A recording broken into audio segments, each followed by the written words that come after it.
Pemberitaan yang marak beredar di berbagai media terkait kegiatan PT Tirta Wahana Bali Indonesia atau TWBI yang menggelar persembahyangan bersama di Pura Besaki dikecam sebagai elemen masyarakat.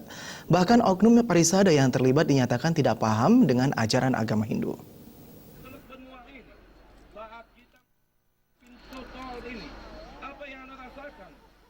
Pemberitaan yang marak beredar di berbagai media terkait kegiatan PT Tirta Wahana Bali Indonesia atau TWBI yang menggelar persembahyangan bersama di Pura Besaki dikecam berbagai elemen masyarakat.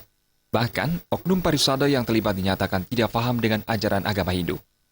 Pendeta adat Kuta Wayan Swarsa menyayangkan investor yang melakukan kegiatan persembahyangan bersama untuk memuluskan keinginan mereka yang dilaksanakan di Pura Besaki beberapa waktu lalu.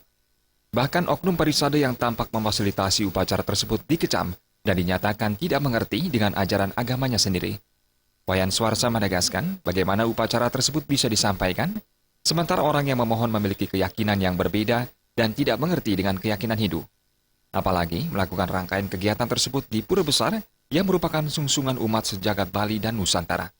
Kegiatan yang banyak menuai kecaman masyarakat dan diunggah di media sosial itu memerlukan penjelasan yang dinantikan oleh seluruh masyarakat Bali. Pada saat kita berbicara sumpah, itu adalah suatu penguatan pengakuan. Kalau kita berbicara sumpah dalam ajaran agama Hindu, adanya penguatan pengakuan yang didasarkan pada satu, tatanan niatnya. Ada mekanisme pemuput, ada tata titi agama Hindu harus dijalankan. Pertanyaan sekarang saya, apakah mereka betul-betul melakukan satu sumpah sesuai dengan ajaran agama Hindu? Bagaimana sumpah itu dilakukan pada saat Anda tidak punya keyakinan yang sama terhadap agama Hindu?